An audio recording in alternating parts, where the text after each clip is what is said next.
Good morning students. फिर एक बार मैं देखो संधि हिंदी का जो क्लास 6 का चैप्टर है संधि, उसका अभ्यास भाग 2 को मैं आप लोगों को समझ लेकर आया हूँ। जैसा कि मैं पिछले कक्षा में आप लोगों को बता दिया था कि भाग 1 में आप लोगों को बता रहा हूँ कि आप लोगों को मैं भाग 2 को ही बताऊंगा, उसमें भी 8वां संधि दूंगा।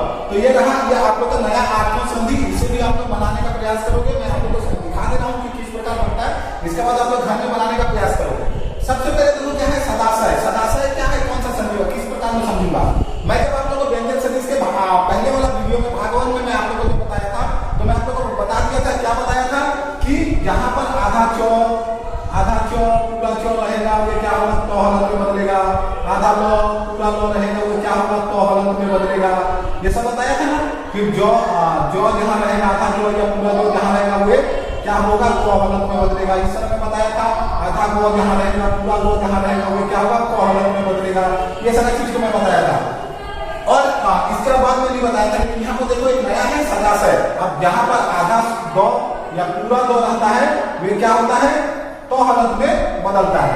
ठीक है, तो ये मुझे व्यंजन संधि समझ में आ गया। ये सारे व्यंजन संधि के भाग हैं, मैं यहाँ लिख रहा हूँ व्यंजन संधि।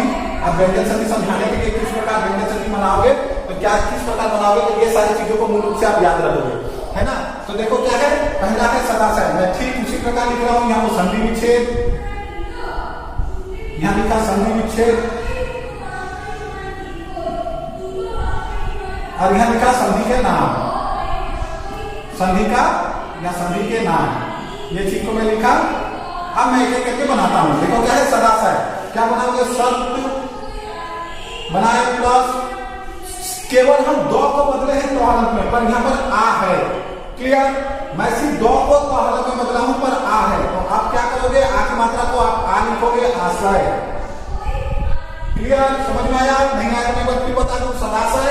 मुझे सिर्फ मैं क्या बताया था व्यंजन संधि में कि दो और आधा को या पूरा दो को हम तो हलंत में बदलने के बताया था। तो यहाँ पर तो मैं आधा ये दो को ही बदल रहा हूं तो हलंत में, पर ये तो आ रह जा रहा है, ये तो बाकी है। और इसको मैं क्या करूंगा, आ को संपूर्ण रूप से एक अलग शब्द के रूप में लिख दूंगा। क्लियर, अब समझ में आया? अब ये कौन सा संधि होगा, व्यंजन संधि। ये होगा व्यंजन संधि। ठीक है, दूसरा क्या है, देखो नीरस। नीरस को क्या बनाओगे, नी प्लस रस। ठीक है, ये होगा तुम्हारा विसर्ग संधि।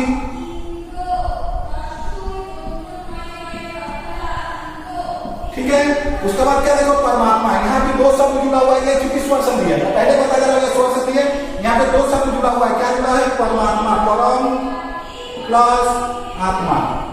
अब ये स्वर संधि किस प्रकार हुआ, जैसे मैं रामावतार पिछले वीडियो में भगवान का जो वीडियो था उसमें मैंने बताया था कि रामावतार तो मौ के बाद अ है, यहाँ पर मौ के बाद अ छिपा हुआ है, आधा मौ प्लस अ, ये दोनों को लेकर मौ बना है। तो ये अ है और ये आ है, तो अ और आ मिलकर मतलब यहाँ पर दो स्वर मिले हुए हैं। हमने बताया था स्वर संधि की परिभाषा, जहां पर स्वर के साथ स्वर का मेल होता है उसे स्वर संधि कहते हैं। तो यहाँ पर स्वर के साथ स्वर का मेल है, अतः यह क्या होगा, स्वर संधि होगा।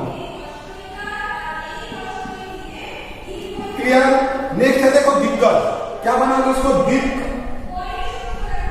प्लस गज। क्यों होगा, क्योंकि मैं जब आप लोगों को व्यंजन संधि बताया था, आप लोग यहाँ देख भी सकते हो, आधा गो या पूरा गो को हलंत में बदले। तो मैं क्या किया, आधा गो को हलंत में बदल दिया और गज नहीं दिए। एक बार फिर मैं बता दूं, क्या आप लोगों मन में फिर प्रश्न उठ सकता है दुस्सिल जैसा। तो यहाँ भी क्या होगा, आप लोगों मन में प्रश्न उठेगा कि दिग्गज में सर यहाँ दो गो है, तो मैं दूसरा वाला गो को क्यों नहीं बदल सकता। नियम है कि पहला जो रहेगा दो, अगर एक ही वर्ण दो बार आ जाए तो जो पहला रहेगा उसको हम बदलेंगे।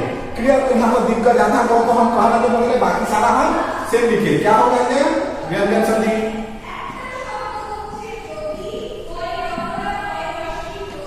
क्लियर, अब उसका बाद देखो क्या है, दुर्घर्ष। यहाँ पे देखो दो रो है। मैं क्या बताया था, विसर्ग संधि को आप लोगों को जो बताया था, तो ये रो ये रो ये रो, ये सारी चीज रो की मात्रा है। मैं पिछले वीडियो में आप लोगों को बता दिया था, आप उसे देख लोगे। फिलहाल मुझे ये सिर्फ रॉ को समझाना है, तो मैं यहाँ पर सिर्फ 3 रॉ को ही लिखा कि 3 रॉ जहां पर रहेंगे उसको हम क्या करेंगे, विसर्ग हलंत में बदल देंगे। तो देखो यहाँ क्या है, दुर्घर्ष। तो हम क्या बनाएंगे, दू प्लस घर्ष। ठीक है, अब मैं दू प्लस घर्ष क्यों बनाया, मैं जो पहला आधा हुआ है उसको मैं ऊपर भी बताया था ना, जहां पर दो वर्ग एक साथ आ जाए उसमें मैं क्या करना है, पहले को बदलना है। तो यहाँ पर देखो दूधर से तो हम क्या बनाए, दू प्लस धर, पहला जो है उसको हम विसर्ग में बदल दिए। ये कौन सा होगा, विसर्ग संधि।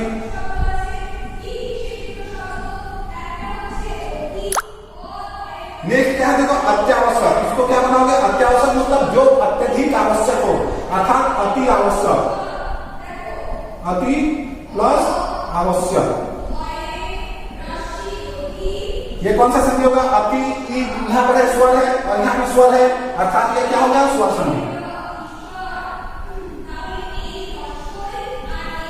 क्लियर। नेक्स्ट है देखो अधोगति। क्या बनाएंगे, अतः प्लस गति। क्यों बनाएंगे अतः प्लस गति, मैं बता दिया था विसर्ग संधि। देखो यहाँ पर मैं बता दिया विसर्ग संधि में जहां दूसरा या तीसरा में ओ की मात्रा उसे हम विसर्ग में बदल देंगे। तो यहाँ देखो क्या है, अधोगति, ध के बाद ओ की मात्रा आया हुआ है, तो हम क्या करेंगे, अधा लिखेंगे, ओ की मात्रा को हम विसर्ग में बदलेंगे और गति जैसा है मैं बिल्कुल उसी प्रकार लिख दूंगा। ये क्या होगा, विसर्ग संधि।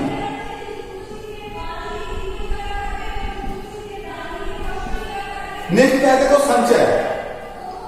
इसको हम बनाएंगे सम प्लस चय। अब देखो सम प्लस से ये होगा व्यंजन संधि। क्यों होगा, बता देगा।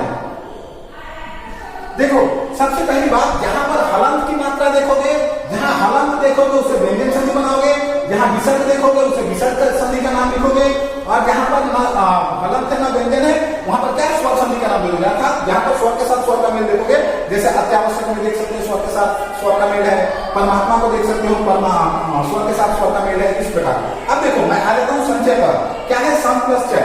मैं व्यंजन संधि जब बताया था यहां लिख दिया था। अब देखो आधा म या पूरा म कहां रहेगा, ये तोहन में बदलेगा। आधा म या पूरा म जब रहेगा वे तोहन में बदलेगा, पर यही जब अनुस्वार के रूप में रहेगा तो मोहन में बदल जाएगा। जब आधा म या पूरा म वर्ण के रूप में रहेगा तो तोहन में बदलेगा। मैं जब आप लोगों को व्यंजन संधि समझाया था, वीडियो आप लोगों को दिया था, तो बता भी दिया था, आज एक बार फिर मैं बता दे रहा हूं। पर वही जब अनुस्वार के रूप में रहेगा तो वे मोहलत में बदलेगा। तो यहाँ पर देखो अनुस्वार के रूप में है तो हम चाहेंगे मोहलत के रूप में बदले, और जैसा चय है चय तो हम चय रूप में लिख दिए, सिर्फ अनुस्वार को मोहलत में बदले, संचय। ठीक है, आप लोग याद रखोगे जहां पे अनुस्वार रहेगा वे क्या होगा, मोहलत में बदलेगा। इस चीज को आप याद रखोगे हमेशा। नेक्स्ट भाग 3 को भी हम आप लोग को समझ लेकर आएंगे और उसमें भी आप लोग को बता दूंगा, और आज मैं संधि को देकर कि किस प्रकार संधि बनाए जाते हैं और किस प्रकार हम समझेंगे कि आप कौन सा संधि है बनाने के बाद। ठीक है, तब तक थैंक यू। नेक्स्ट क्लास में हम फिर आप लोगों से मिलते हैं।